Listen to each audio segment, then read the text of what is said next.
J'ai eu une idée sous ma douche. En fait, c'était plus qu'une idée, c'était une fulgurance en provenance directe du chant. Et je crois que j'oserais jamais dire à mon comité de direction que la provenance de cette solution n'est absolument pas rationnelle. Alors en fait, je leur dis que je sais pas, que je sens que c'est comme ça, mais que je peux pas l'expliquer. Mais pourquoi j'ai envie de dire à ce leader? Qu'est-ce qui t'en empêche?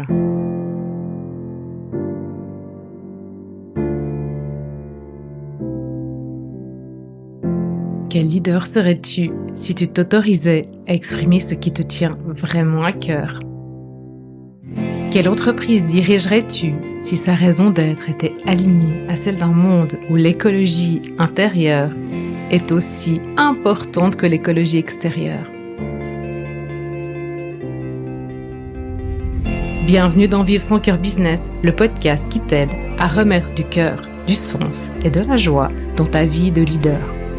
Je m'appelle Valérie Demont, j'accompagne les chefs d'entreprise d'aujourd'hui à inspirer et transformer le monde de demain. Je les reconnecte à leur identité profonde pour qu'ils l'incarnent dans leur personal branding, leur management et leur marketing. Dans ce podcast, tu trouveras des épisodes solo ou des interviews de leaders éclairés et inspirants en alignement parfait avec leur corps, leur cœur et leur esprit.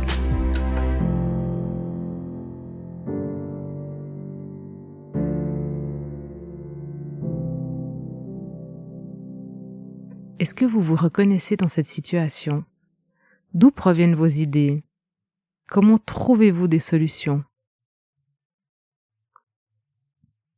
Et justement, est-ce que ça vous est déjà arrivé d'obtenir des solutions, des pistes, le plan d'action, sous la douche, en faisant votre jogging, en méditant, ou encore au volant de votre voiture? Parce que j'en connais qui ont les solutions, les pistes comme ça, et on me le dit souvent, parce qu'on en discute. Donc vous êtes loin d'être seul si c'est votre cas. Pourtant, il y a un tabou autour de ces sources d'inspiration intangibles. Et si le leader inspiré que vous êtes osait intégrer toutes ces dimensions à la table?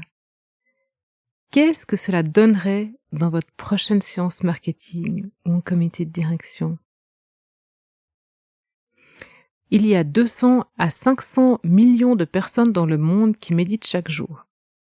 47% des Français de moins de 34 ans ont déjà pratiqué la méditation et 32% des plus de 50 ans. Observez les gens dans votre prochaine séance. Là, dans la salle, 1 personne sur 2 ou 1 sur 3 a déjà médité. Est-ce que vous en aviez conscience? Est-ce que vous savez que ces personnes-là méditent? Alors si pour une pratique aussi ancestrale que la méditation, aussi peu de personnes osent l'affirmer, c'est pas étonnant que pour nos fulgurances, nos inspirations, nos intuitions, on les passe sous silence.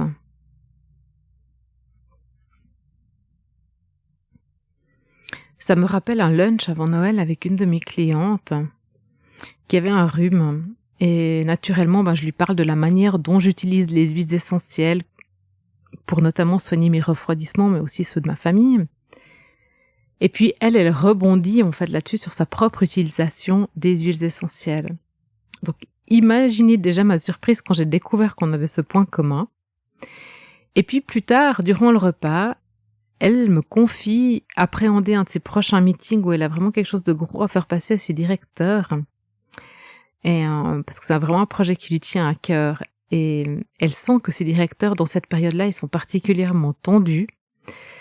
Du coup, moi, je lui raconte, en fait, comment j'utilise d'autres huiles essentielles pour ramener une ambiance positive et bienveillante, notamment dans mes workshops et certaines séances clients dans lesquelles j'ai des enjeux et où je pourrais être un peu tendue. Du coup, elle me sourit et puis elle me dit que c'est évident et c'est bizarre qu'elle n'y ait pas pensé et qu'elle va le faire. Et quelques jours plus tard, elle revient m'informer que la séance, elle s'est passée vraiment comme sur des roulettes, que son projet a été accepté Et puis, je lui demande, en fait, qu'est-ce qui s'est passé avec les huiles essentielles. Et là, elle me dit que, en fait, les directeurs ont trouvé que ça sentait bon dans la salle. Si je vous raconte cette anecdote, c'est parce que c'est le début d'une série de points communs avec cette cliente entre nous et qui a permis de vraiment de créer un lien encore plus fort grâce à cette appréhension de l'invisible, de l'intangible, de l'énergie qu'on a eue toutes les deux et parce qu'on a osé en parler. Et puis en fait, dans notre collaboration, le fait d'en avoir parlé, ça a donné le meilleur résultat en 4 ans sur la stratégie de contenu qu'on a posée cette année-là. Donc, voici 3 étapes pour oser dévoiler votre rapport à l'invisible et oser être pleinement vous-même avec les autres leaders éclairés de votre entourage. Vous pouvez poser des questions. Par exemple, comment trouves-tu des solutions? Quand as-tu eu cette idée? Où est-ce que tu trouves l'inspiration? Et puis, je vous invite à vraiment écouter les réponses et surtout vos sensations dans votre corps et le vocabulaire qui est utilisé. Et puis, c'est là que vous allez voir si vous êtes sur la même longueur d'onde et si vous pouvez aller plus loin. Et alors après, vous allez pouvoir partager votre propre expérience, que ce soit avec vos collègues ou avec vos clients. Et je pense que vous pouvez juste prendre soin de veiller à utiliser une représentation juste un tout petit peu en dehors de la carte mentale de votre interlocuteur. Mais surtout, faites-vous confiance, parce que vous êtes la somme des 5 personnes que vous fréquentez le plus. Donc, quelque part, ces gens qui sont autour de vous, ils sont comme vous, ils vous ressemblent. Vous êtes conscient que vous attirez les personnes qui vous ressemblent et vous découvrirez que consciemment ou inconsciemment, ils ou elles sont d'une manière ou d'une autre des pratiquants peut-être un peu plus discrets de l'invisible ou de l'intangible. Maintenant, imaginez votre prochain comité de direction avec à la table les qualités, les forces et les compétences de chacun et chacune, comme d'habitude, mais aussi un accès immédiat au champ des possibles, à la connaissance universelle. Ce serait cool quand même, hein? Et si, à votre prochaine recherche de solution, vous déposiez simplement quelque part sur papier ou dans le vide l'intention d'obtenir une réponse, sans attente, sans a priori, sans contrainte, ni exigence, puis vous amenez votre attention ailleurs et vous faites confiance. Je me réjouis que vous me racontiez votre expérience.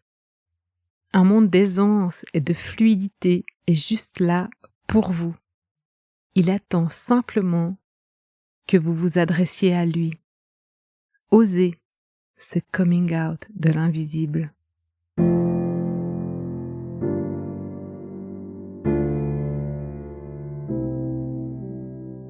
Et voilà, c'est tout pour aujourd'hui. Je vous invite à prendre une action, un engagement envers vous-même, vos collègues, vos partenaires ou encore votre entreprise, car tout commence et se poursuit un pas après l'autre. Si vous avez apprécié cet épisode de podcast, encouragez sa diffusion en le partageant avec les personnes qui comptent pour vous et donnez-lui des étoiles sur Apple Podcast ou sur votre plateforme d'écoute favorite.